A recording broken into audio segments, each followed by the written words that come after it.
नमस्ते, चॅनलमध्ये सर्वांचे मनापासून स्वागत आहे।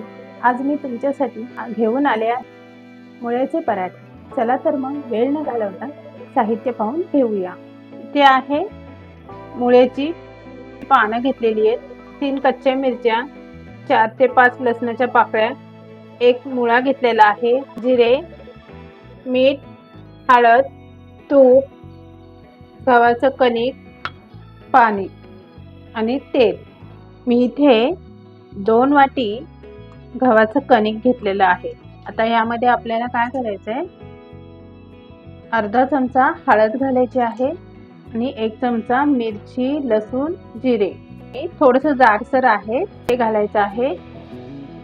आवश्यकतेप्रमाणे मीठ घालायचं आहे।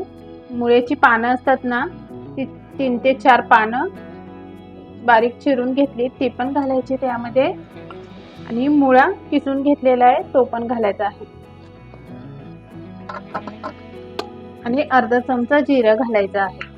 आता हे छान मिक्स करून घ्यायचं आहे। मुळ्याला पाणी सुटतं, त्यामुळे आपण लगेचच पाणी काही घालणार नाही यामध्ये। पहिले हे छान असं मिक्स करून घ्यायचं आणि जर पाण्याची गरज भासली तरच यामध्ये आपण पाणी ऍड करणार आहोत।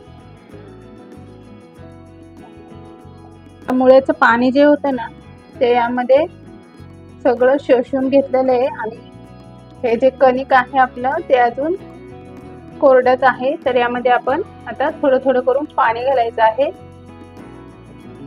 कणिक छान मळून घ्यायचं आहे।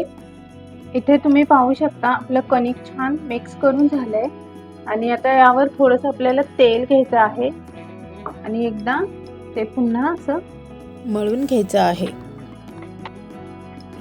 हे कणिक आहे ना, थोडं घट्टच मळायचं, कारण की मुळ्याला पाणी सुटतं ना, त्यामुळे।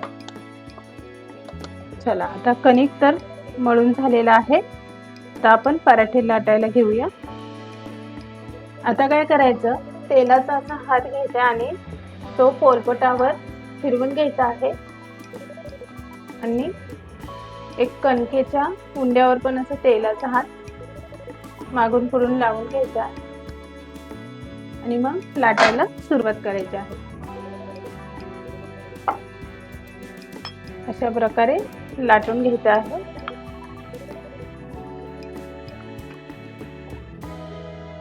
अशा प्रकारे पराठे लाटून घ्यायचे आहेत सर्व।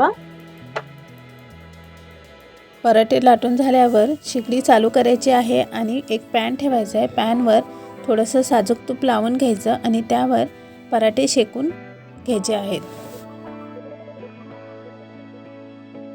आता पराठ्याच्या वरच्या बाजूने साजूक तूप लावून घ्यायचं आहे। पराठ्याला दोन्ही बाजूंनी छान खरपूस रंगावर शेकून घ्यायचं आहे। अशा प्रकारे सर्व पराठे शेकून घ्यायचे आहेत।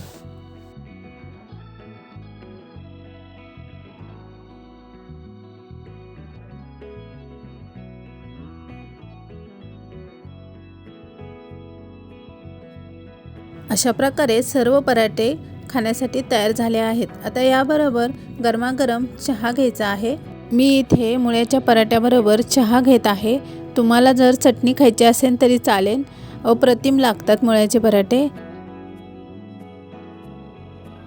आपले गरमागरम मुळ्याचे पराठे खाण्यासाठी तयार आहेत। तुम्हाला ही रेसिपी आवडली असेल तर चॅनलला सबस्क्राईब, लाईक, शेअर करायला विसरू नका। आतापुरतं एवढंच। Bye bye.